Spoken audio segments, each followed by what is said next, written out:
Mesdames et messieurs, bonjour et bienvenue. Bienvenue à cette séance d'information que nous organisons aujourd'hui avec pour objet de vous présenter de la manière la plus concrète et la plus opérationnelle possible les différents appels à projets de la DAECT et également d'autres outils qui peuvent vous être utiles. Je salue les représentants des collectivités territoriales qui sont venus au ministère aujourd'hui. Vous êtes nombreux et beaucoup d'entre vous représentent des collectivités territoriales qui comptent présenter leur candidature sur nos appels à projets pour la première fois. Et je m'en réjouis particulièrement. La DAECT soutient financièrement la coopération des collectivités territoriales de longue date, mais cette année 2020 est une année particulière. Premièrement, notre budget est en augmentation dans le cadre des conclusions du CICID du 8 février 2018, qui annonce, vous le savez tous, le doublement d'ici 2022 des fonds destinés au soutien, des fonds de l'État destinés au soutien de la coopération décentralisée.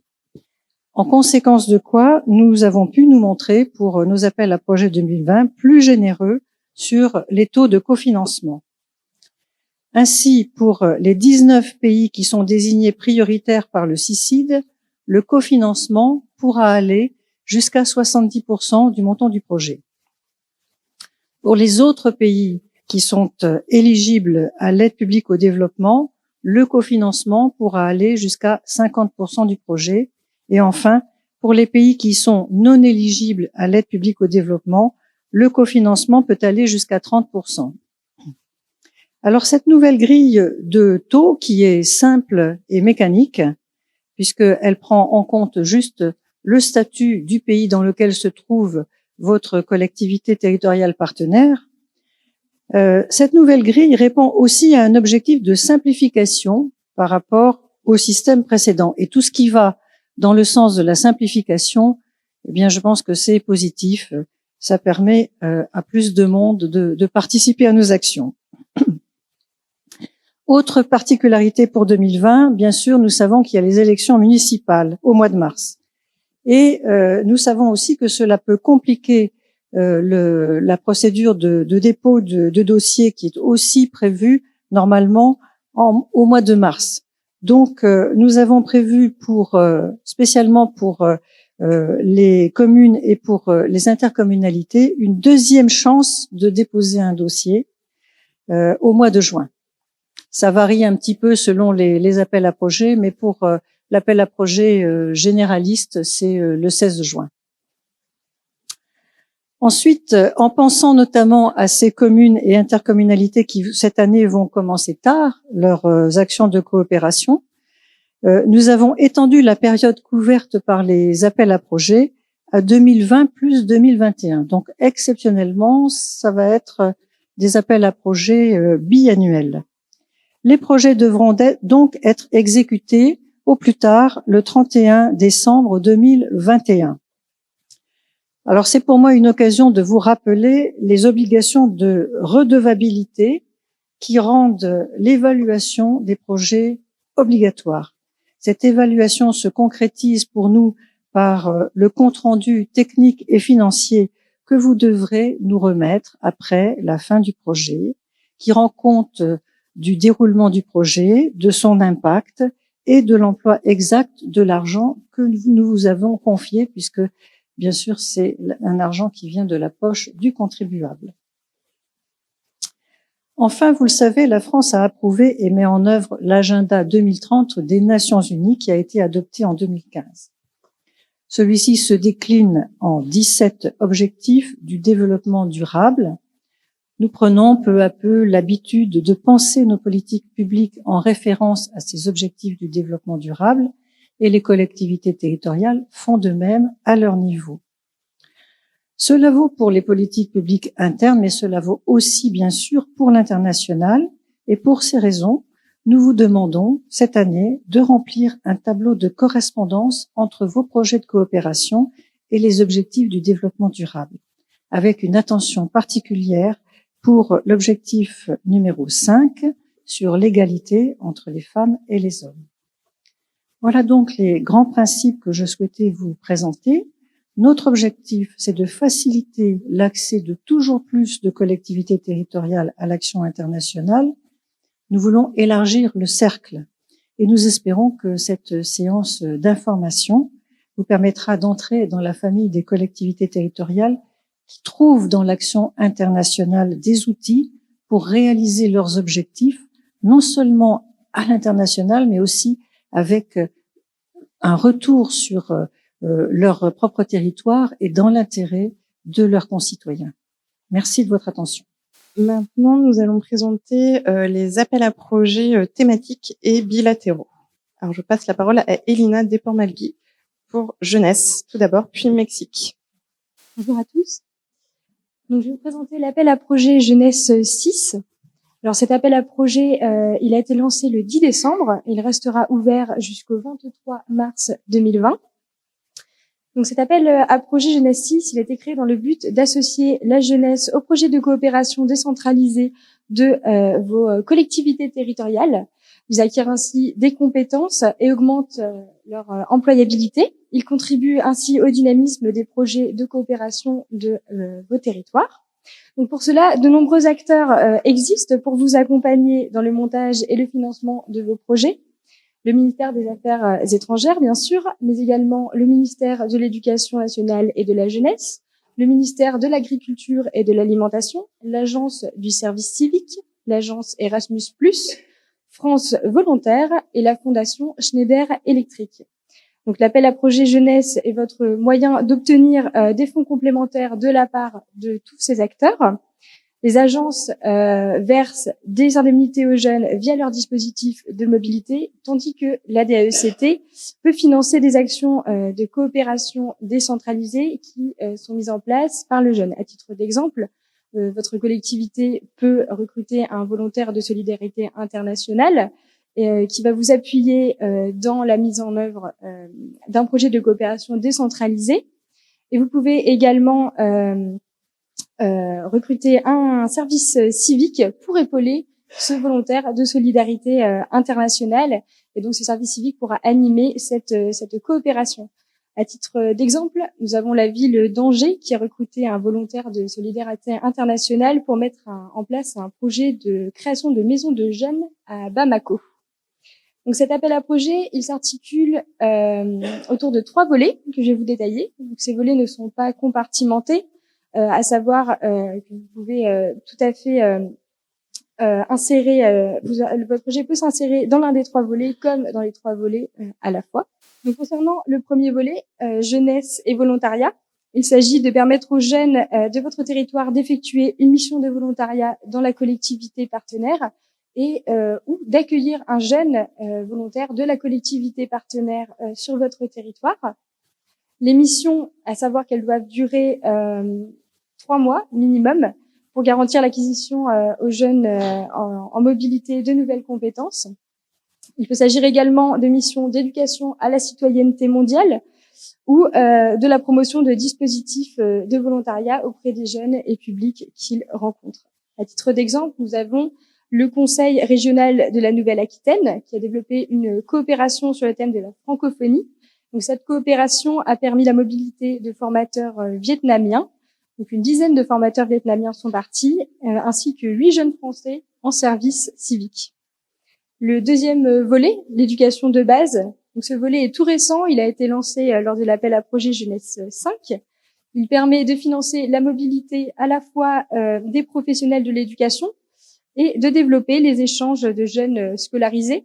Donc, il a pour but de soutenir, comme son nom l'indique, l'éducation primaire et l'éducation secondaire. Il soutient des actions telles que l'appui à l'élaboration des politiques publiques éducatives, à titre d'exemple, le ramassage scolaire, la mise en place d'activités extrascolaires ou encore la restauration scolaire. L'appui à la réalisation d'études de faisabilité, donc en amont de projets, par exemple, d'infrastructures, ou encore la mobilité européenne et internationale des jeunes du secondaire qui s'inscrivent dans un projet pédagogique, donc porté par un établissement scolaire. À titre d'exemple, nous avons le conseil départemental de l'Oise, qui a une coopération avec la Bavière pour la création d'un conseil départemental de jeunes. Donc, le dernier volet, qui est la formation professionnelle des jeunes. Alors ce volet, il vise à encourager la mobilité des apprentis et des jeunes en formation professionnelle, également la mobilité des enseignants et des formateurs, ainsi que celle des jeunes demandeurs d'emploi dans l'année qui suit la fin de leur cursus de formation. Donc la mobilité des jeunes à l'occasion des stages professionnels ou de voyages d'études, elle doit être d'un minimum de 15 jours et leur permettre d'acquérir de nouvelles compétences et s'inscrire donc dans leur processus de formation. Les actions menées peuvent également concerner la mise en œuvre de nouvelles offres de formation ou encore le développement des échanges entre les établissements de formation. Pour vous donner un exemple, nous avons la métropole de Nice qui a développé une coopération avec la mairie de Phnom Penh au Cambodge concernant la mobilité professionnelle des jeunes en formation coiffure. Donc, cela a permis à 12 Français et à 21 volontaires cambodgiens de bénéficier de cet échange. Donc, par ailleurs, dans ce volet formation professionnelle, il existe un fonds spécifique qui est attribué par la Fondation Schneider Electric. Donc, ces formations concernent les métiers de l'énergie. Le soutien financier de la Fondation Schneider Electric peut porter aux formations des jeunes de courte comme de longue durée, et également aux formations des formateurs, à l'entrepreneuriat et aux métiers de l'énergie, dans l'optique de développer l'accès à cette ressource dans les pays émergents. Nous attachons une importance particulière à l'inscription des projets dans une logique de réciprocité des territoires pour une appropriation égale des projets par les collectivités étrangères partenaires. Donc, il est ainsi tout à fait possible de créer un partenariat avec une collectivité territoriale qui se trouverait en zone de crise, en zone orange ou rouge, et donc d'accueillir un jeune de cette collectivité dans votre collectivité. Les projets intégrant une dimension d'éducation à la citoyenneté mondiale dans le but de sensibiliser les populations aux objectifs du développement durable, à l'agenda 2030, sont également privilégiés, tout comme les projets qui prévoient d'intégrer une ou plusieurs entreprises ou des acteurs de l'économie sociale et solidaire de votre territoire à vos actions. Donc, concernant les aspects pratiques, cet appel à projet, il porte sur une durée de 12 à 24 mois. Et il concerne les années scolaires 2020-2021, 2021-2022. Donc, on ne compte pas en année civile, mais bien en année scolaire. Et ils devront être exécutés d'ici le 31 juillet 2022. Donc, la maîtrise d'ouvrage, elle doit être assurée par la collectivité territoriale.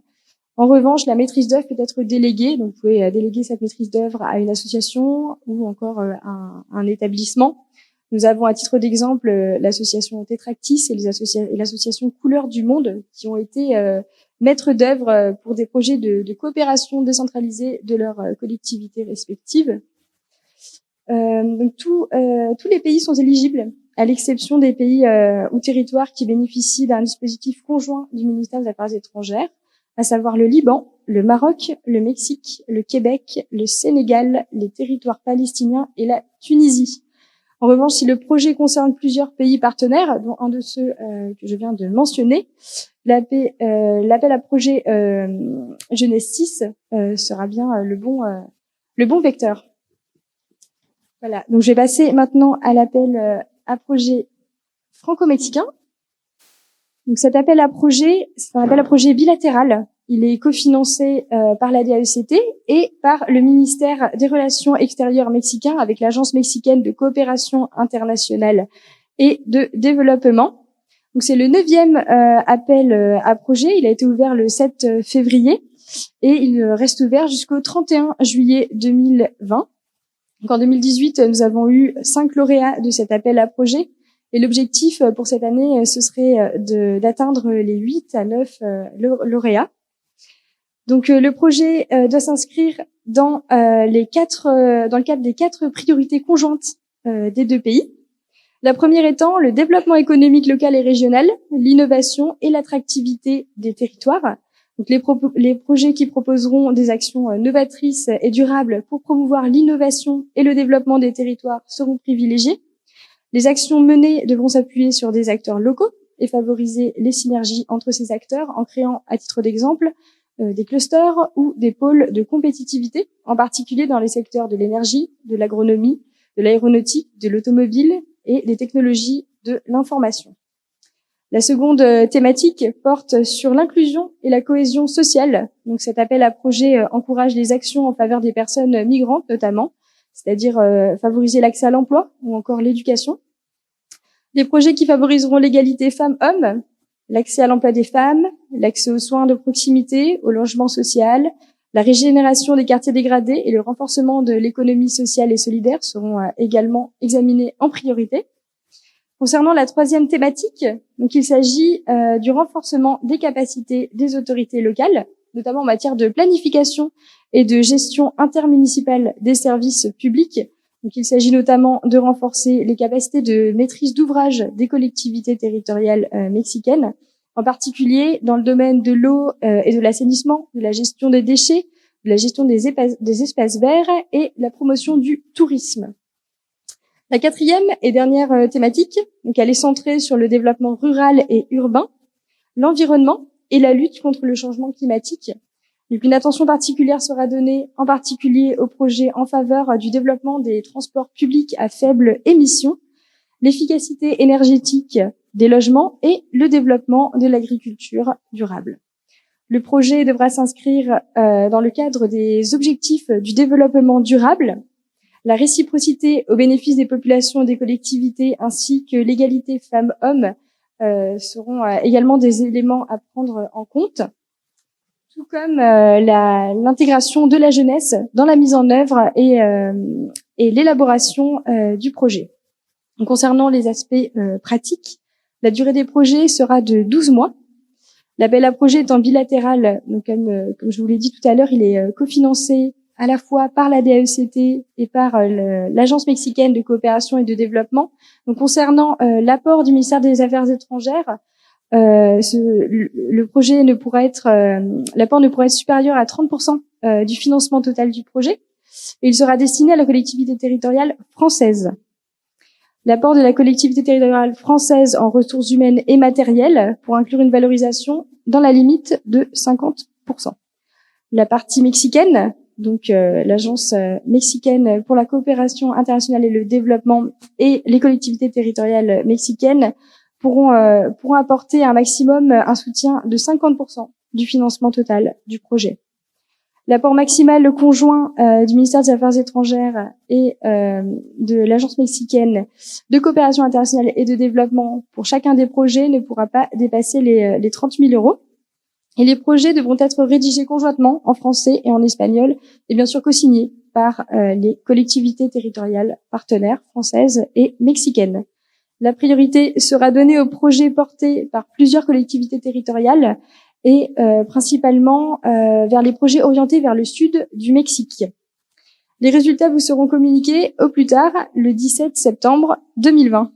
Je vais laisser maintenant la parole à Louis-Marie Arrivel qui va vous expliquer les fonds bilatéraux en Méditerranée. Bonjour. Alors, quelques éléments généraux pour commencer à propos des 4 appels à projets que nous organisons avec la Méditerranée, enfin avec 4 pays méditerranéens qui sont le Maroc, la Tunisie, la Palestine et le Liban. Donc, ces 4 appels à projets se répartissent en 2 types d'appels à projets, les fonds conjoints avec le Maroc et la Palestine et les fonds d'appui avec la Tunisie et le Liban. Toujours dans les éléments généraux, chacun de ces appels à projets, enfin dans le cadre de chacun de ces appels à projets, la part de valorisation pourra atteindre 50% et le taux de cofinancement de la DECT atteint pour chacun 50%, sauf dans le cadre de l'appel à projet marocain qui atteint 30%, parce que dans ce cadre précis-là, et c'est particulier à cet appel à projet, le ministère de l'Intérieur marocain cofinance exactement au même taux que la DECT. C'est très particulier, cela tient au fait que la coopération franco-marocaine est emblématique pour la région méditerranéenne. C'est le premier appel à projet bilatéral qui a été institué dans la région méditerranéenne. Et les relations franco-marocaines peuvent s'appuyer sur des coopérations locales, anciennes, fortes et stables. En ce qui concerne les dates, le même mécanisme existe que pour l'appel à projet généraliste, c'est-à-dire qu'il y a une première date de clôture pour tous les niveaux de collectivité territoriale qui sera le 10 mars, et pour prendre en compte les élections municipales. Pour les communes et les intercommunalités, une deuxième date est possible au 10 juin. Donc, il s'agit d'un appel à projet triennal. En 2020 s'ouvrira la deuxième tranche de cet appel à projet qui courra jusqu'au 31 décembre 2021. Mais pour ce qui concerne les appels à projets triennaux, il faut toujours avoir à l'esprit qu'il y a une souplesse possible, c'est-à-dire que le projet que vous nous présenterez pourra ne durer qu'un an et tout de même s'insérer dans la deuxième tranche des différents appels à projets triennaux, ce qui me permet de vous dire également que pour ces 4 appels à projets, ce sont 4 appels à projets triennaux, sauf en ce qui concerne la Tunisie, qui est un appel à projet annuel. Donc, comme je le disais, pour un projet, il y a 30% cofinancé, enfin, le taux de cofinancement de la DECT peut atteindre 30%. Même taux pour le ministère de l'Intérieur marocain. Cependant, au niveau local, il y aura une légère asymétrie, dans le sens où, en général, les appels à projets sont financés jusqu'à 30% pour les collectivités territoriales françaises et jusqu'à 10% pour les collectivités territoriales marocaines. Les grandes lignes directrices de cette coopération sont, d'une part, la régionalisation, mais qui est un processus qui intègre tous les échelons territoriaux. Il y a également une recherche de complémentarité entre la coopération décentralisée et les thèmes retenus comme prioritaires par la France et le Maroc, donc qui sont notamment la jeunesse et la formation professionnelle, l'innovation et le numérique, et les objectifs de développement durable des Nations Unies. Enfin, et c'est une perspective à plus long terme, la coopération franco-marocaine vise également à une coopération triangulaire en direction de l'Afrique subsaharienne, mais ce sera à plus longue échéance. Ensuite, en ce qui concerne l'appel à projet franco-palestinien, c'est également une coopération particulière, car depuis la création de l'autorité palestinienne en 1994, cette coopération décentralisée a pris un essor considérable et les collectivités territoriales françaises se rendent très fréquemment dans les territoires palestiniens. La coopération décentralisée est donc un vecteur clé des relations entre la France et l'autorité palestinienne. Elle peut s'appuyer sur plus de 56 collectivités territoriales françaises, 54 partenaires palestiniens qui ont monté aujourd'hui 126 projets de coopération décentralisée. Cette coopération s'articule autour du thème central de l'amélioration des capacités des collectivités palestiniennes, avec notamment un appui au service public local, à la gestion des services techniques des collectivités locales, le développement rural, agricole et la question de la sécurité alimentaire, l'eau, l'assainissement et la gestion des déchets, les énergies renouvelables, la protection de l'enfance et le développement d'une jeunesse éduquée, la culture, la protection du patrimoine et le développement économique des territoires. Donc, pour chacun des appels à projets, les thématiques sont suffisamment larges pour pouvoir accueillir n'importe quel type de projet que vous souhaiteriez monter avec ces territoires. Il s'agit ici d'un fonds conjoint mais non paritaire, dans le sens où les territoires palestiniens participent à la hauteur de leur capacité, en général à hauteur de 20%. Et nous attendons le feu vert de l'autorité palestinienne pour ouvrir la deuxième tranche de cet appel à projet triennal, et c'est pour ça que les dates ne vous sont pas encore indiquées, mais elles vous seront communiquées dès que le feu vert nous sera donné par l'autorité palestinienne. En ce qui concerne à présent la Tunisie, il s'agit donc, comme je le disais, d'un appel à projet annuel. Il s'agit d'un fonds de soutien, c'est-à-dire qu'il n'y a pas au niveau étatique tunisien de cofinancement. Cela ne signifie pas pour autant que les collectivités territoriales tunisiennes ne participent pas, et en manière générale, elles essayent de participer dans le maximum de leur capacité pour s'approprier ces appels à projets, ce qui est en général une garantie du succès de ces projets. En ce qui concerne les dates, il n'y a qu'une seule date qui a été retenu pour cet appel à projet le 10 juin, qui permet donc également de tenir compte des élections municipales. Et les 3 grandes thématiques pour cet appel à projet sont l'aménagement du territoire, l'environnement et le patrimoine et la culture. Ces thématiques ont été retenues en partenariat avec le ministère des Affaires locales et de l'environnement tunisien. Et ce sont l'héritage de ce qui a été mené après les élections municipales tunisiennes de 2018, qui étaient les premières depuis la Révolution. Depuis 2011, les collectivités territoriales tunisiennes étaient gérées par des conseillers spéciaux nommés par le gouvernement. Depuis 2018, un certain nombre de réformes ont été adoptées par la Tunisie, avec notamment l'adoption d'un code général des collectivités locales, qui impose notamment que dans les conseils municipaux, ces conseils municipaux soient composés à parité d'hommes et de femmes. Il y a donc eu un mouvement de féminisation très important de la démocratie locale tunisienne. Et dans ce cadre-là, qui a amené un très fort renouvellement des édiles, il y a eu 7000 nouveaux élus, parallèlement à la création de 187 nouvelles collectivités territoriales tunisiennes pour effectuer un maillage territorial du pays.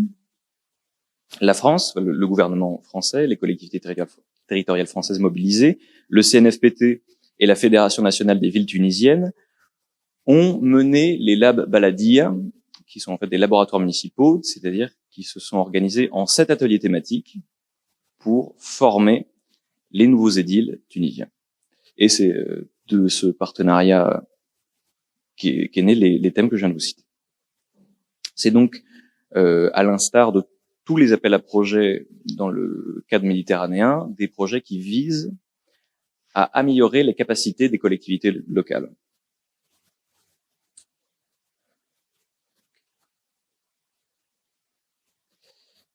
Enfin, last but not least, le fonds d'appui franco-libanais. Le contexte actuel institutionnel bloqué du Liban fait que ce partenariat est géré par le comité des maires libanais, donc au niveau local et non étatique. Il s'organise autour de 6 thématiques: la gestion des services des collectivités locales, le développement économique local, la jeunesse et la formation professionnelle des jeunes, la protection de la culture et du patrimoine, le développement durable, l'action sociale, donc encore une fois des thématiques de gestion locale. De la même manière, et pour la plupart des autres appels à projets, une part de valorisation qui peut atteindre 50% et un cofinancement qui peut atteindre 50% du projet. La clôture suit le même mode que pour le Maroc, c'est-à-dire une première date pour toutes les collectivités territoriales françaises jusqu'au 10 mars 2020 et une seconde date au 10 juin 2020. Il s'agit également d'un appel à projet triennal qui court jusqu'au 31 décembre 2021. Et pour donner quelques éléments de plus sur le contexte de la coopération franco-libanaise, à l'instar de tous les appels à projets méditerranéens, la relation entre la France et le Liban est très forte, s'appuie sur une histoire extrêmement dense. Et le Liban la France est l'un des principaux partenaires politiques du Liban, et la coopération décentralisée est donc un levier extrêmement important pour permettre à l'État libanais d'asseoir son autorité sur l'ensemble du territoire et de proposer une gestion et de mettre en œuvre la décentralisation au niveau libanais et de proposer à la population libanaise une gestion locale efficace. Voilà, merci de votre attention et je laisse à présent la parole à Juliette Gestin qui va vous présenter l'appel à projet franco-sénégalais. Bonjour à tous. Donc je vais vous présenter cette année. Donc on lance la 6e édition de l'appel à projet franco-sénégalais, dont la première phase sera ouverte jusqu'au 31 mars 2020 et tout comme les autres appels à projet, une seconde phase courra jusqu'au 31 mai 2020 pour ce qui concerne les communes et intercommunalités. Donc c'est un appel à projet qui existe depuis 2013 et qui a pour objectif d'approfondir la coopération entre les autorités locales des deux pays au bénéfice direct des populations. Donc entre 2015 et 2018, au total, on a 73 dossiers qui ont été déposés et 46 qui ont été financés par la DAECT et donc le ministère sénégalais, à hauteur donc de 1,44 millions d'euros. Donc ce dispositif, donc il est essentiellement dédié au renforcement des capacités de maîtrise d'ouvrage des collectivités territoriales sénégalaises ou de leurs groupements. Et cette année, il s'articule autour de 4 thématiques. Donc une nouvelle thématique qui a été rajoutée cette année, qui est le développement économique local. Donc il peut s'agir d'activités génératrices de revenus ou d'emplois au sens large, y compris donc dans les secteurs du patrimoine, du tourisme et de la culture. Le deuxième volet, donc il s'agit de l'appui institutionnel et le renforcement des capacités. Et ce sont donc des projets qui auront pour but de soutenir des actions telles que la formation professionnelle et l'innovation numérique. Le troisième volet, le volet développement durable, qui inclut des projets liés à la lutte contre le changement climatique, mais également des priorités comme la sécurité alimentaire et l'agroécologie. Enfin, le dernier volet, le genre, qui aura pour but de promouvoir des projets portant sur l'égalité homme-femme, et en particulier des projets qui amélioreront l'emploi des femmes.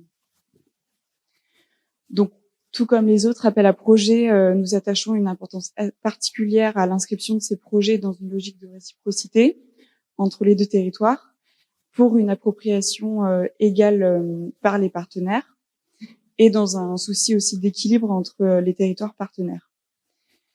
Donc cet appel à projet soutient des projets portant sur une durée de 12 à 36 mois à compter donc du premier versement du cofinancement. Et les projets ne seront éligibles bien sûr que s'ils sont présentés conjointement par une collectivité française et une collectivité sénégalaise, ou plusieurs. Au moins une collectivité de chaque côté. Enfin, donc les cofinancements pour cet appel à projet pourront atteindre jusqu'à 70% du montant total du projet. Et concernant les aspects pratiques, voilà, la contribution minimale sera à hauteur de 20% du budget du projet pour les collectivités françaises et 10% en ce qui concerne les collectivités territoriales sénégalaises. Merci beaucoup. Pour ma part, je vais vous présenter donc le marqueur genre. Comme mes collègues ont pu l'évoquer auparavant, l'égalité femmes-hommes est parfois une thématique importante, voire prioritaire des appels à projets. Mais nous allons accorder également un marqueur en fait à chacun des projets. Les projets qui intégreront le genre et qui viseront à l'égalité femmes-hommes seront prioritairement retenus et nous les marquons nous utilisons les marqueurs de l'OCDE, comme vous pouvez le voir ici, donc 0, 1, 2. 0, donc le comité de sélection constate que l'égalité femmes-hommes n'est pas du tout impliquée, n'est pas du tout recherchée dans le projet. Le marqueur 1 présente des actions, par exemple, qui visent à l'égalité femmes-hommes, mais ce n'est pas l'objectif principal du projet. Et et donc le marqueur 2, c'est l'objectif principal du projet, et il vise des résultats sur l'égalité femmes-hommes qui sont attendus et explicités. Nous marquons ainsi à la fois à travers la grille des ODD avec l'ODD 5 comme Madame l'ambassadeur l'a indiqué, mais nous verrons ensuite dans la procédure de candidature, il y a également une case égalité entre les femmes et les hommes qu'il faut renseigner. Et je précise que la parité n'est pas un critère d'égalité femmes-hommes, et c'est ce qui nous revient régulièrement. Donc la parité n'est pas l'égalité femmes-hommes que vous pourrez indiquer. Si nous utilisons ce marqueur, c'est à la fois pour valoriser vos projets, mais aussi pour les comptabiliser dans l'évaluation de la stratégie internationale de la France pour l'égalité entre les hommes et les femmes, qui court de 2018 à 2022. Cette année, par exemple, nous avons fait une évaluation à mi-parcours. Et le fait d'avoir pu marquer 1 et 2 différents projets nous a permis de voir l'évolution à travers les années précédentes sur ces marqueurs. Je précise également que le marqueur 2 n'est pas meilleur que le marqueur 1. Les deux marqueurs se valent, sont tout à fait très bien et seront des objectifs très significatifs à atteindre. Donc, nous les reconnaîtrons de manière différenciée, mais pas l'un meilleur que l'autre. Enfin, nous valoriserons également ces projets à travers une cartographie que nous sommes en train de réaliser sur l'égalité femmes-hommes dans les projets de coopération décentralisés. Et ils pourront également faire l'objet d'une valorisation spécifique lors du forum Génération Égalité qui a lieu cet été à Paris en juillet, auparavant à Mexico. Je garde la parole pour vous présenter désormais la procédure de candidature en ligne. Donc, je vais vous dire les grands mots et on va passer à l'action ensuite. Donc, tout d'abord, je vais vous montrer où est-ce que vous pouvez trouver les règlements sur le site internet du ministère. Ensuite, pourquoi il faut renseigner le formulaire Word avant d'aller sur le site cncd.fr qui vous permettra de déposer votre projet ensuite. Nous verrons les points de blocage éventuels sur le site, la plateforme CNCD. Et je vous montrerai différentes actions que vous pourrez faire au moment de votre candidature.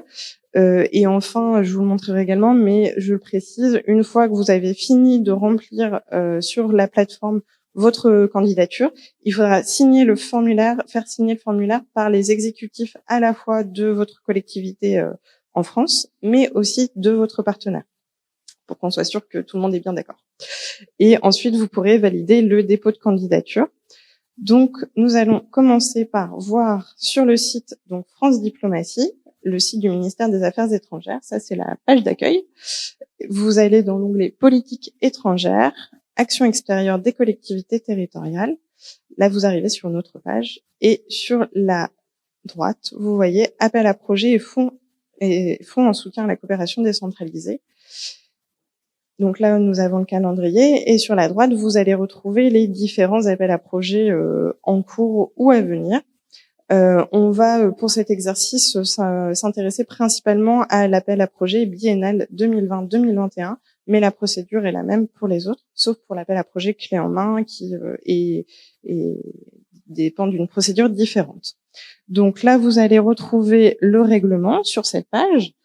Donc toutes les informations qui ont pu vous être dites auparavant, et vous avez un certain nombre de documents à télécharger. Alors vous avez des annexes, mais là où on va s'intéresser, c'est le formulaire d'aide au dépôt de candidature. Donc je l'ai déjà téléchargé, je vais vous montrer. Hop, il ressemble à ça. Alors, c'est un formulaire Word avec les différentes informations qui vous seront demandées sur la plateforme.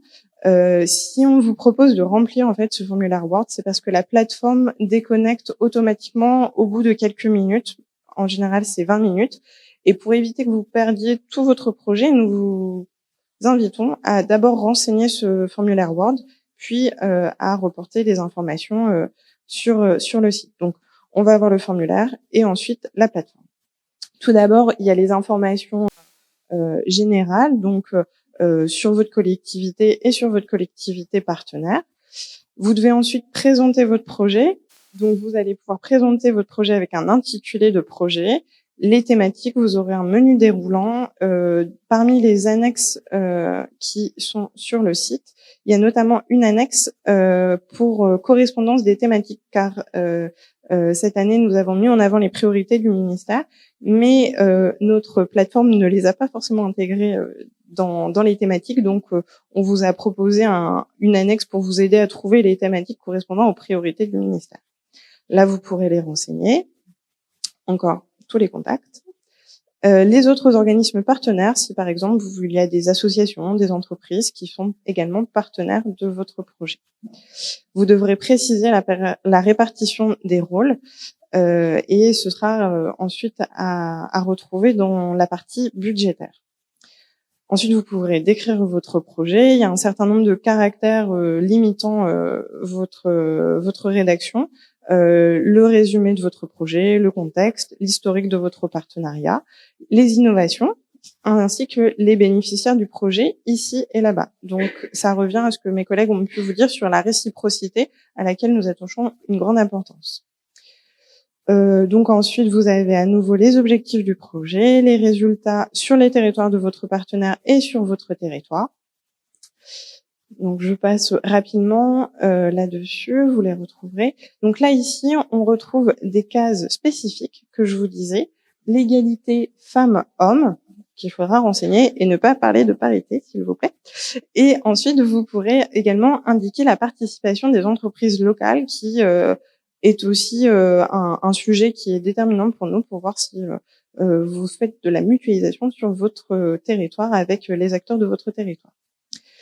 La viabilité du projet, donc le suivi, ça c'est notamment la viabilité technique, organisationnelle, environnementale, financière, politique, sociale et culturelle du projet, et la manière dont vous comptez vous désengager, dont les acteurs comptent se désengager progressivement du projet pour que le projet continue par lui-même.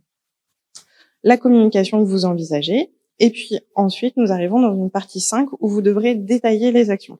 Là, ça va se corser sur la plateforme. Je vais vous montrer dans quelques instants.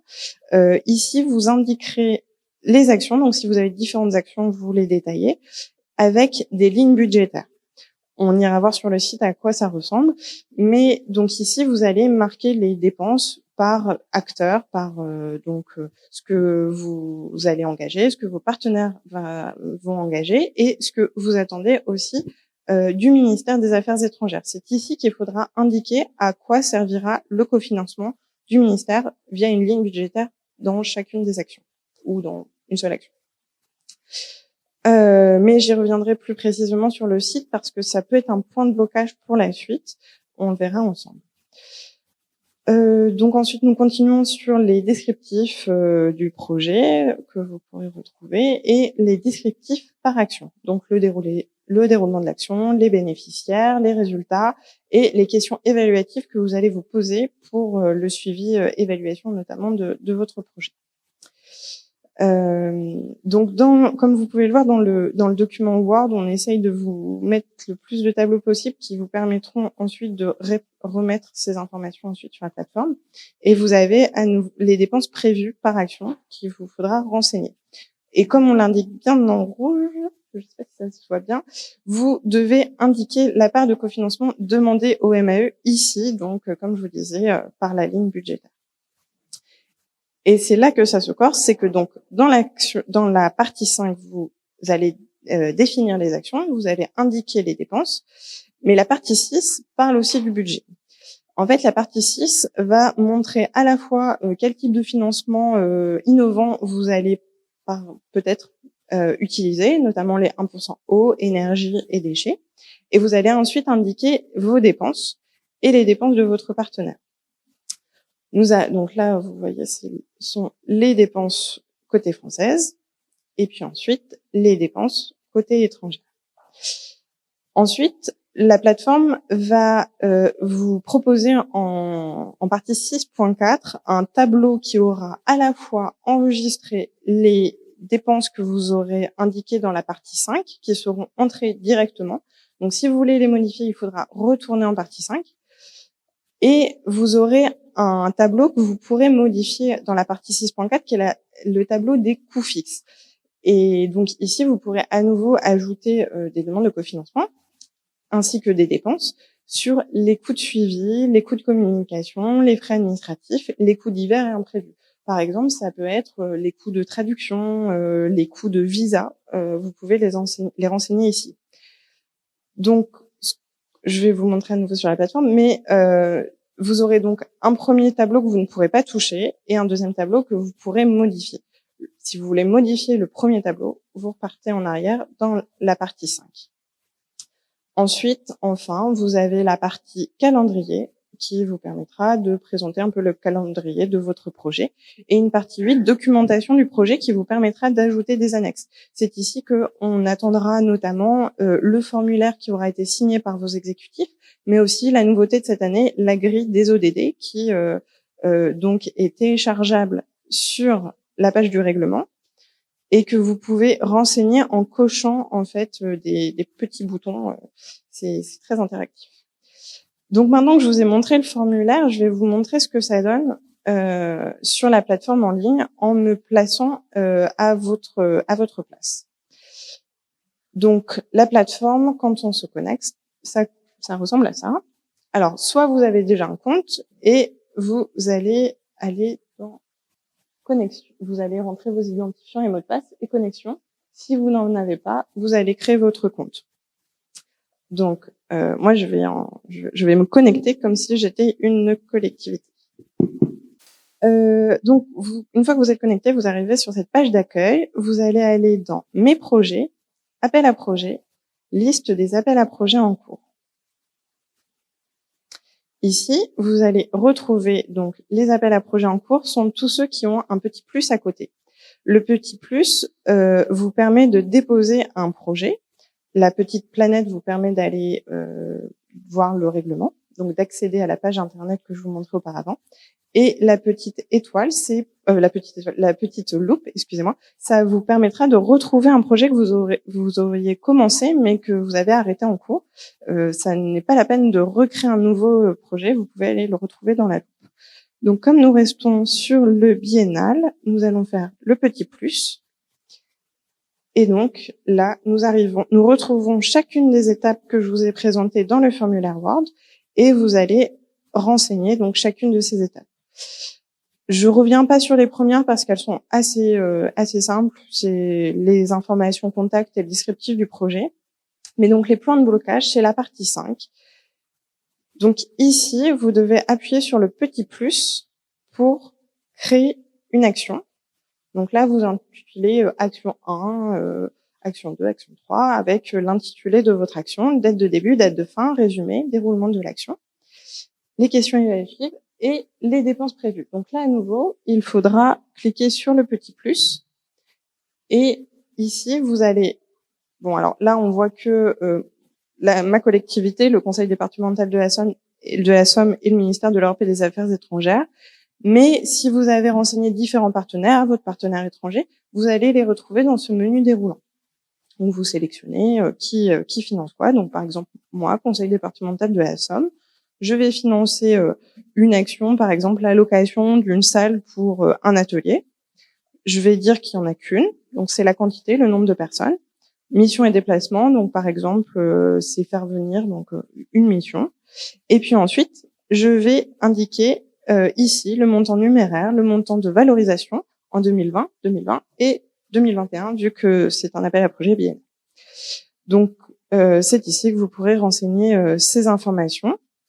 Et elles apparaissent. Donc ensuite, vous mettez valider et vous les retrouverez dans ce que je vous montrais. Donc ça va pas apparaître, mais dans la partie 6, budget et montant, ça apparaîtra dans le 6.4, dépenses prévisionnelles des collectivités. Et ça interviendra ici dans ce tableau, dans ce premier tableau. Donc c'est ce premier tableau que vous ne pourrez pas modifier et qu'il faudra revenir en arrière si vous le souhaitez modifier. Et donc ici, si le deuxième tableau, vous pouvez le remplir à l'aide des petits crayons qui sont sur le côté ici. Voilà. Ensuite, vous aurez en bas le total en euros de vos dépenses, les totales des devises étrangères, le pourcentage du budget notamment pour le cofinancement du ministère, et donc vous verrez les contributions des uns et des autres. C'est à cette étape-là qu'arrive souvent un petit blocage où on peut voir apparaître un petit triangle ici, à côté de cette case, tout au bout, qui va vous dire que votre budget n'est pas équilibré. Ça peut arriver, il faut pas s'inquiéter. C'est que par exemple, votre vos ressources sont plus élevées ou plus basses que vos dépenses. Et même si vos ressources sont plus élevées que vos dépenses, il faudra les aligner sur vos dépenses, sinon le logiciel estimera que c'est déséquilibré. Donc il faut vraiment que ce soit à l'équilibre parfait à l'euro près. Donc c'est vraiment quasiment le seul blocage qu'on peut retrouver. Et sinon, pour la suite, normalement, tout se passe plutôt bien. Donc voilà. Et donc je reviens en arrière pour vous montrer la partie documentation du projet. Donc c'est ici. Une fois que vous aurez donc finalisé toute votre candidature, vous pourrez imprimer le formulaire de candidature final, le faire signer, l'enregistrer en PDF par exemple, et l'ajouter dans documentation du projet. Vous appuierez sur le petit plus, vous donnerez un nom, formulaire signé, parcourir, et vous pourrez rechercher votre projet dans vos dossiers de votre ordinateur. Donc voilà comment se passe une candidature, et une fois que tout est fait, il vous faudra appuyer. Alors là, on le voit pas très bien parce que comme j'ai tous mes petits ronds sont rouges, ça veut dire que je ne peux pas déposer mon projet. Une fois que tout est bien rempli, tout s'affiche avec des petits ronds verts et un petit coche. S'il y a un problème, vous aurez un petit rond orange. Et comme je vous l'indiquais, c'est souvent au niveau du budget, et nous sommes là pour vous accompagner s'il y a un problème. Une fois que tout sera en vert, vous pourrez valider ici le dépôt de votre projet. Chaque étape, vous pouvez valider, ça s'enregistrera et vous pourrez retrouver votre projet comme je vous le montrais. Donc, pour ma part, donc je peux retourner dans la liste des appels à projets en cours. Et donc là, on a fait biennale. Je vais dans la petite loupe et normalement, je retrouve mon projet ici, qui est statut en cours. Ça veut dire que je ne l'ai pas validé et que je peux continuer à le modifier avec le petit crayon, et que si je ne suis pas content de mon projet, je peux aussi le supprimer avec la petite poubelle. Donc voilà pour la candidature. Je vais désormais passer la parole à Madame Sevrin de Citoyenneté France, et je reviendrai vers vous à la suite de sa présentation pour répondre à vos questions sur les appels à projets. Je relance. Voilà. Bonjour à vous. Merci à la DCT de nous avoir associés à cette présentation, cette séance qui effectivement est extrêmement importante pour mieux vous accompagner dans le cheminement de vos projets. Alors très rapidement, le Décolle, c'est quoi? D'abord, comment il est arrivé là, le Décolle? En 2017, on avait fait une étude auprès des adhérents et auprès des collectivités plus largement pour essayer d'identifier les attentes et les besoins en matière d'action internationale. Et dans les réponses que les collectivités nous avaient faites, il y avait une grosse part des interrogations qui étaient sur le manque d'ingénierie, le fait que les moyens des collectivités, il y avait une baisse significative d'un certain nombre de moyens, dont les moyens alloués à l'action internationale, que les équipes n'étaient pas forcément des équipes nombreuses, que il y avait donc un problème d'ingénierie, un problème de capacité à faire au sein des collectivités. Alors, on a un peu réfléchi sur la façon dont on pouvait accompagner au mieux cette problématique. Et puis, dans les questions et les interrogations, il y avait aussi l'accès au financement, l'aide au montage de projets, mais aussi la question de l'appui à la définition de diagnostic de territoire, de stratégie en matière de relations internationales. Donc on a, avec effectivement l'appui de l'AFD et de la DECT, on a réfléchi à un dispositif, donc le Décolle, les acronymes valent ce qu'ils veulent, mais en tout cas dispositif d'appui aux collectivités, qui en fin de compte a vocation à combler, ou en tout cas à remplir en partie le trou dans la raquette, qui est celui de j'ai une idée au sein de ma collectivité, ou les élus ont une idée, et puis, il y a des financements disponibles à la DECT, à l'AFD, à l'Union européenne, les 1%, etc. Et entre deux, il faut qu'on scoltine l'écriture d'une stratégie, la définition d'un projet, la mise en place d'une évaluation ou la mise en place des recommandations d'une évaluation, etc.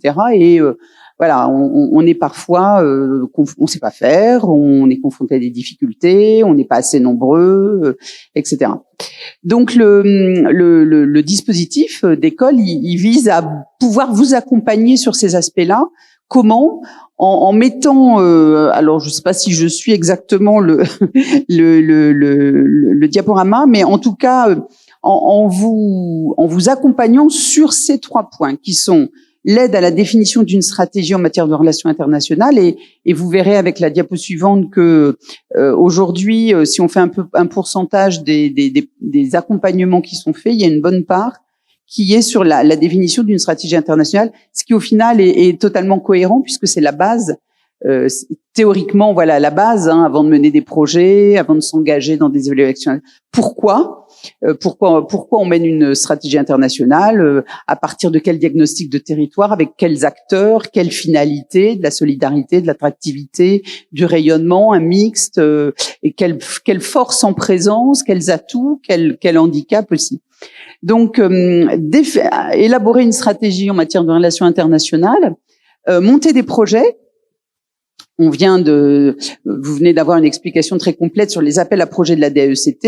Vous pouvez, et Pauline vous a expliqué comment faire. Vous pouvez aussi, faute de moyens ou faute de moyens dédiés, faute de temps, de compréhension, être en difficulté pour peut-être pas forcément le remplissage sur la plateforme, mais se dire comment on élabore un projet, le dialogue avec le partenaire, voilà, comment on fait. Donc c'est tous ces aspects d'appui au montage de projet. Il ne s'agit pas de rédiger à la place d'eux, mais d'être bien en appui en matière d'ingénierie. Et puis tous les outils de l'évaluation. Alors non pas l'évaluation elle-même, il y a d'autres structures, le F3E, qui font ça très bien. C'est plutôt se poser avec vous les questions en amont, à savoir ok, on veut mener une évaluation de ce projet, mais pourquoi? Comment on écrit un cahier des charges? Qu'est-ce qu'on veut évaluer? L'impact, le partenariat, l'innovation, la méthodologie menée. Voilà, où on a mené une évaluation et puis on se retrouve avec toute une série de recommandations. So what? Et on fait quoi maintenant? Comment on les met en œuvre? Comment on monte une dynamique? Comment on le fait avec les acteurs du territoire, etc. Donc voilà. Donc ce dispositif, il se traduit au final par la mobilisation d'une ingénierie dédiée. Donc, nous mettons à disposition des collectivités des bureaux conseils qui, pendant 1 mois, 2 mois, 3 mois, 4 mois, en fonction du besoin, ça n'a pas vocation à s'éterniser. Ça doit être vraiment un appui bien ciblé, pertinent sur une durée. Donc, mise à disposition de bureaux conseils sous forme d'ingénierie externe. L'objectif étant bien de renforcer la qualité des démarches, la qualité des stratégies, les projets autour des questions internationales dans l'ensemble. Alors le dispositif, il s'appuie sur un fonds donc qui est doté de 100 000 euros par an. 100 000 euros par an. Il n'y a pas de montant plancher pour les prestations, c'est-à-dire que ça peut être en fonction de la collectivité et de la demande, ça peut être un besoin d'accompagnement ponctuel pendant 5 jours d'intervention, et auquel cas on est sur des montants qui sont de l'ordre de 2 000, 3 000, 4 000 euros. On a par contre fixé un plafond qui est un montant de 15 000 euros, ce qui permet d'avoir 15 à 20 jours d'accompagnement en matière d'ingénierie. Donc ensuite, en fonction de si vous êtes membre de Cités Unies France ou pas, il y a un cofinancement qui est demandé à la collectivité. Il est de 20% de l'accompagnement si vous êtes adhérent, il est de 50% autrement. Donc il y a un comité de pilotage qui se réunit régulièrement une fois qu'on a lancé un appel un peu à soumission auprès des collectivités, donc avec Cités Unies France, l'AFD, la DAECT, et donc qui regarde, compare, estime l'opportunité d'accompagner ou pas. On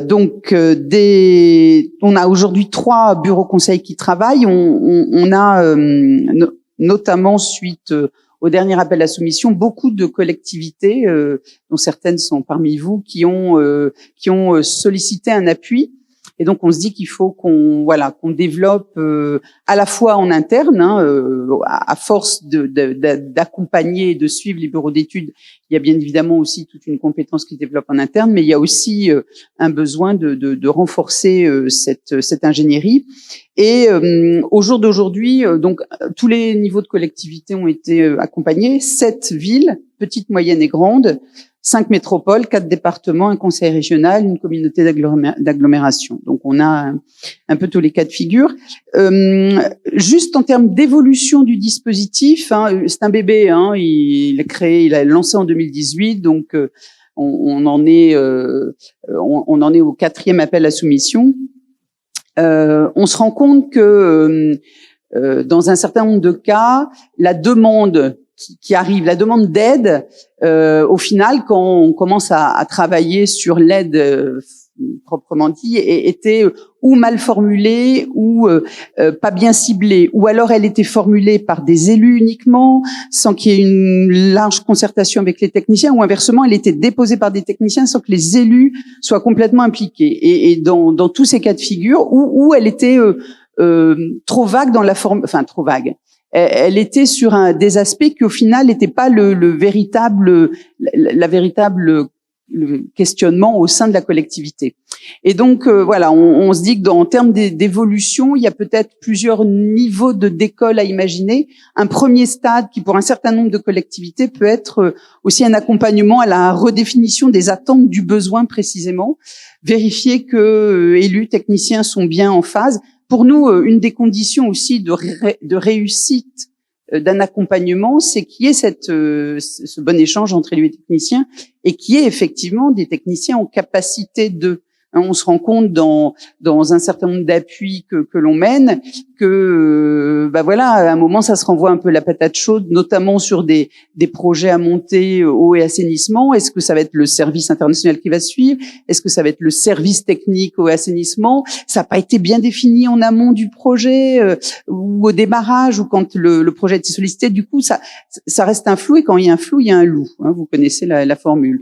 Donc c'est toutes ces questions très très en amont qui permettent de partir sur de bonnes bases et véritablement de savoir, et ensuite un accompagnement qui peut être fait du bureau conseil, d'appui méthodologique, etc. Et on se dit qu'il pourrait même être intéressant de réfléchir à une 3e étape qui est, une fois que l'appui a été mené, en remettre une couche en disant il faut peut-être 2 mois après revenir pendant 3-4 séances pour vérifier que on est bien sur les bons rails, que ça a été bien intégré, ou au contraire faire une petite piqûre de rappel pour que vraiment les équipes qui ont commencé à scoltiner avec le projet proprement dit puissent avoir un petit retour sur investissement, sur investissement, ou en tout cas un retour d'accompagnement. Voilà. Donc à votre disposition pour vous en parler, mais en tout cas vous trouvez toutes les informations sur le site de Cités-Unies France. N'hésitez pas. Merci. Alors, nous allons passer à la partie questions-réponses. Oui, merci. Maryse Dusselier, département de la Gironde. Une première question sur le calendrier. Quand on dit c'est un appel à projet biennal, dans les collectivités, on ne bougera pas tant qu'on n'a pas reçu votre courrier officiel disant vous allez avoir, je dis n'importe quoi, mais 10 000 € sur l'appel à projet Maroc. Tant que ça c'est pas arrivé chez nous, on ne démarre pas le projet. Or, quand on va vous rendre le dossier là sur Internet, il y a un chronogramme. Eh bien bon, alors quand on a commencé à les déposer, on savait pas trop, on était bien. Si ça commence clôture le 10 mars, on commence le 10 mars. Maintenant, on fait plus ça du tout, puisqu'on estime que globalement, on aura votre réponse en juillet, voire il nous faut une réponse écrite avec dedans le montant de l'attribution. En fait, on va commencer à démarrer en septembre 2020. Si on part sur 2 ans, on va terminer en septembre 2022 et pas au 31 décembre 2021. Voilà, c'est 2 ans, surtout si on a un gros projet. Et quand vous nous avez montré là les tableaux, il y avait le budget 2020-2021. Or, quand on va établir nos actions, nos réunions, action 1, action 2, mission temps, on va aller jusqu'en 2022. Donc, comment vous voyez les choses? Parce que ça me semble assez compliqué. Ben c'est bien embêtant parce que si on vous dit 2020 et 2021, ça veut dire que il faut s'arrêter à au 31 décembre 2021. Et ben ça veut dire que si vous voulez continuer l'action, il faudra présenter un autre projet pour prendre la suite, tout simplement.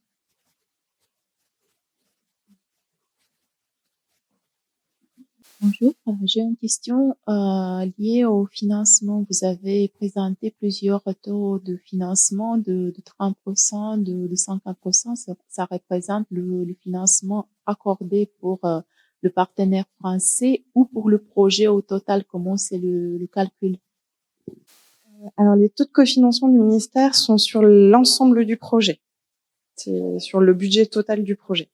Donc, si on indique que c'est jusqu'à 70%, par exemple pour les pays prioritaires du CICID, c'est que le ministère est prêt à financer 70% du budget total du projet et que les 30% restants sont à prendre en charge par les acteurs du projet. Pour le biennal, il y a un minimum de 10% attendu par les collectivités françaises. Bonjour, merci pour vos présentations. Marika Rabionella du réseau des grands sites de France, donc un réseau de collectivités territoriales.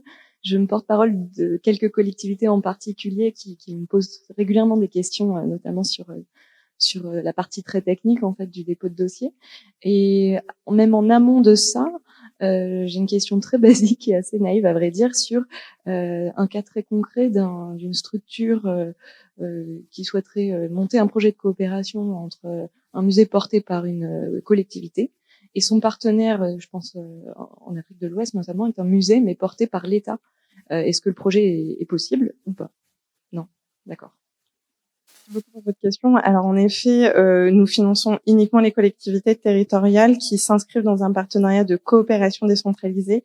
Et donc la coopération décentralisée, c'est un cadre juridique en fait qui fait que c'est une collectivité française qui est partenaire d'une collectivité ou d'une autorité locale, selon le terme utilisé dans les pays. Donc les musées n'en font pas partie, les États non plus. Pour le coup, c'est vraiment de collectivité à collectivité. Bonjour, j'ai 2 questions. La première, c'était savoir comment est-ce que vous allez traiter en fait les différents dossiers, puisque on a plusieurs dates. Donc donc fin mars, mi-juin, avec il me semble donc la première échéance qui sera ouverte à l'ensemble et la deuxième uniquement pour les communes et intercommunalités. Est-ce que vous allez attendre la fin de l'ensemble des dépôts pour pouvoir faire vos sélections ou pas? Donc comment est-ce que vous allez organiser ça? Et ma deuxième question, c'était par rapport, il a été évoqué dans le cadre des coopérations en Méditerranée, des coopérations triangulaires donc entre Méditerranée et Afrique subsaharienne dans le futur sur un long terme. Est-ce que vous avez plus d'éléments là-dessus? Est-ce que vous avez des éléments de calendrier à communiquer par rapport à ça? Merci. Merci pour vos questions. Alors pour la première question sur les calendriers, en fait tous les projets qui seront déposés d'ici le 16 mars, par exemple, nous les traiterons à partir du 16 mars. Il y aura un comité de sélection qui arrivera par la suite. Nous ne ferons pas de distinction entre les collectivités qui déposeront jusqu'au 16 mars. En revanche, ce sera réouvert. C'est vrai que on l'a peut-être pas précisé, mais il y aura une petite clôture en fait environ de mars à avril. Pour la plupart des projets, ils seront réouverts ceux qui ont 2 dates de clôture, ils seront réouverts souvent c'est le 20 avril, il me semble.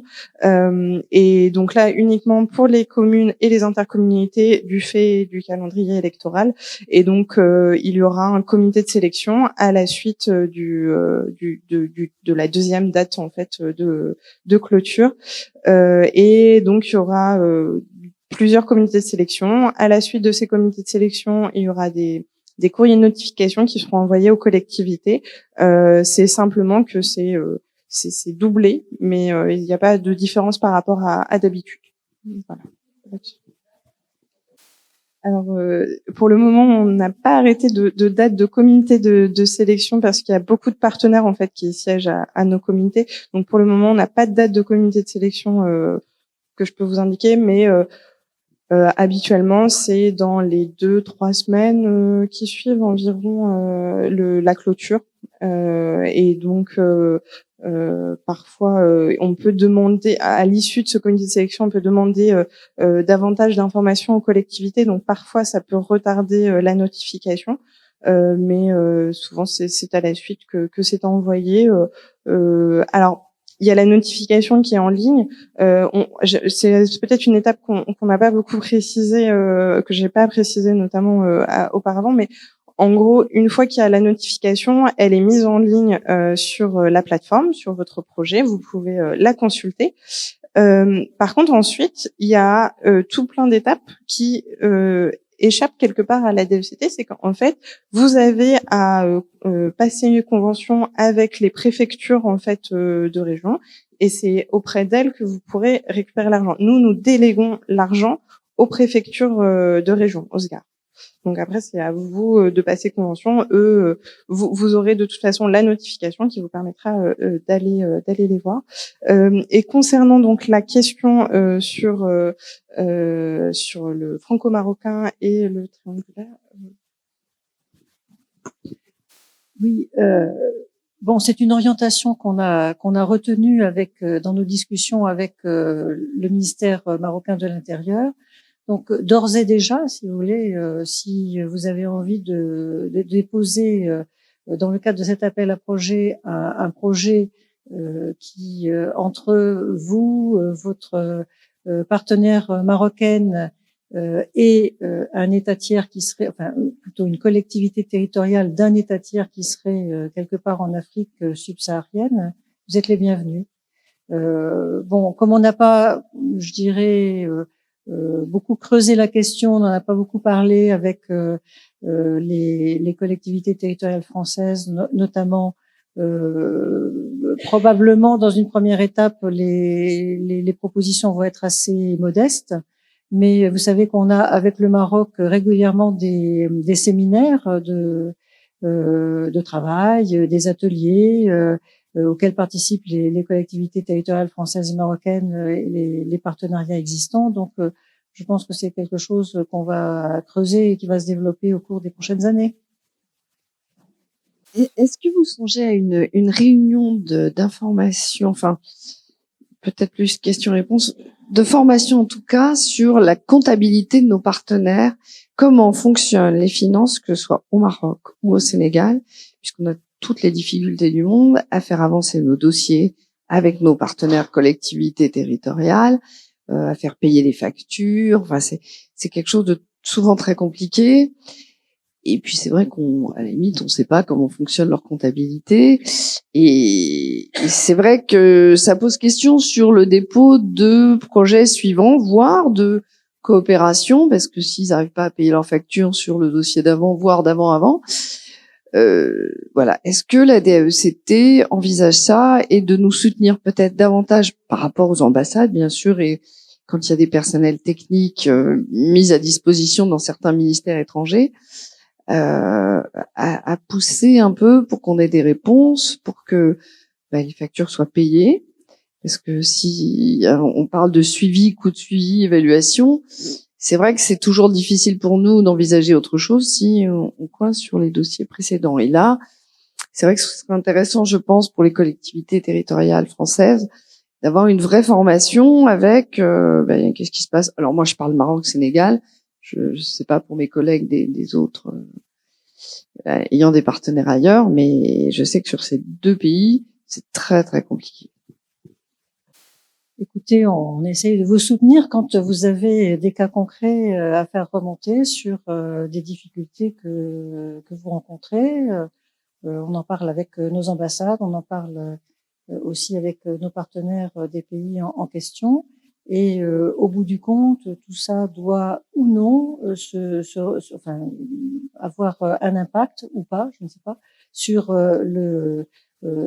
l'exécution de la coopération, et tout ça doit être consigné bien sûr dans le compte rendu technique et financier. Tout à l'heure j'en parlais. Ce compte rendu doit évoquer le déroulement du projet, mais il doit aussi, et c'est je dirais de plus en plus important justement, puisque nous sommes dans une réflexion sur l'efficacité en fait des actions, notamment quand elles s'inscrivent dans de l'aide au développement. Donc il est de plus en plus important d'évaluer l'impact du projet.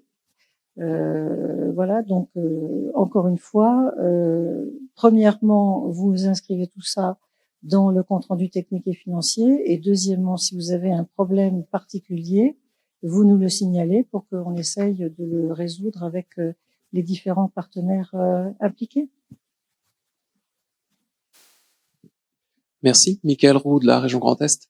2 années de suite, parmi vos appels à projets thématiques, il y avait un appel consacré à l'agriculture et à l'alimentation durable, qui est une thématique tout à fait fondamentale sur notamment les 19 pays prioritaires. Est-ce qu'il est prévu, envisageable que cet appel-là soit reconduit les prochaines années? Merci. Alors pour les prochaines années, je ne peux pas vous dire parce que bon, on s'adapte au fur et à mesure aux différentes priorités.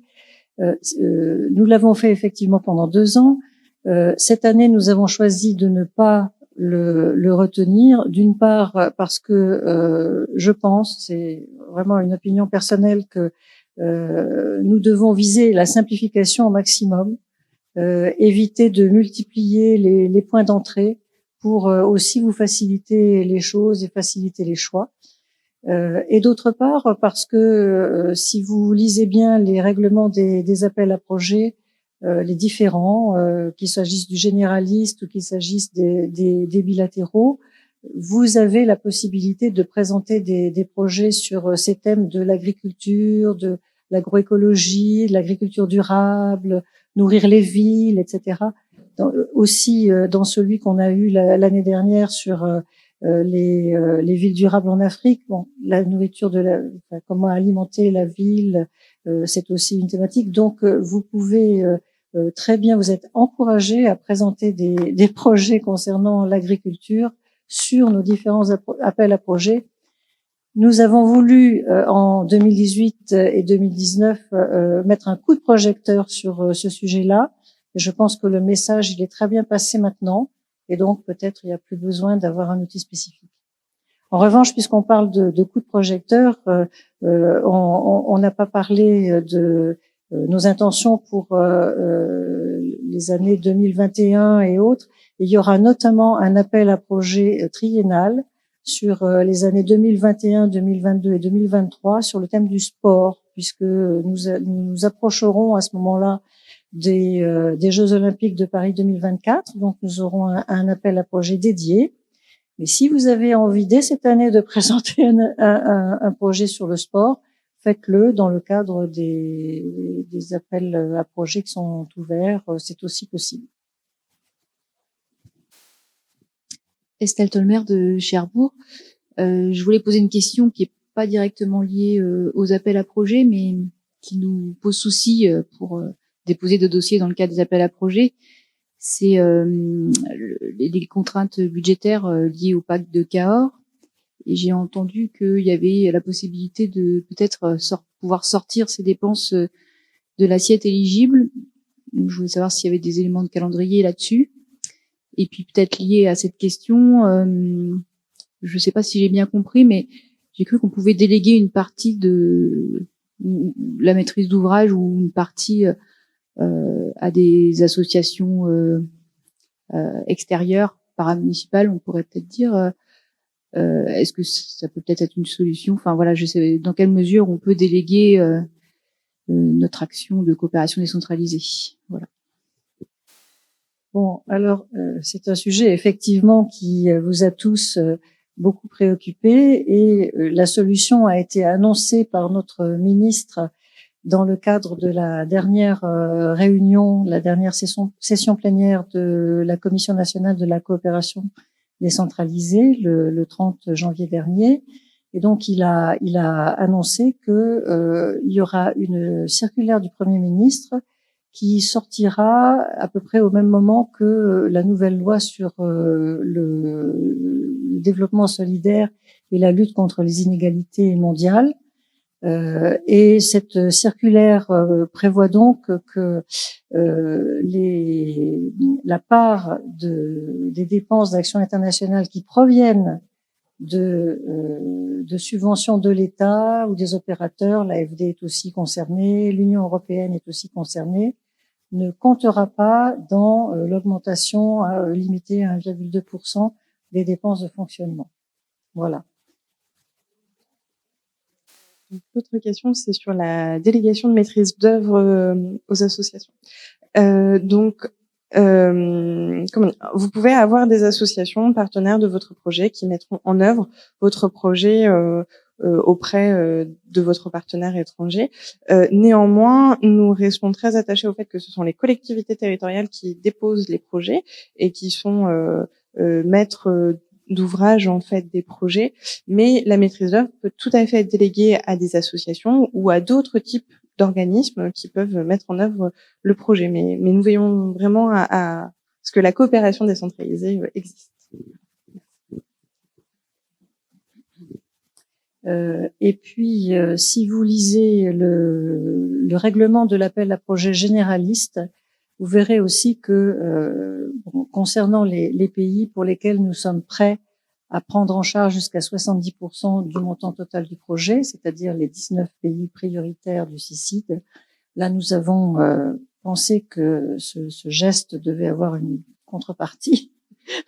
Et cette contrepartie, c'est que nous vous demandons d'effectuer dans ce cas-là vous-même l'évaluation du projet. C'est-à-dire ne pas déléguer l'évaluation des projets parce que là, c'est compte tenu du montant qui est pris en charge, encore une fois, on a vraiment intérêt à avoir un œil très attentif sur l'impact que ce projet a dans le pays de destination.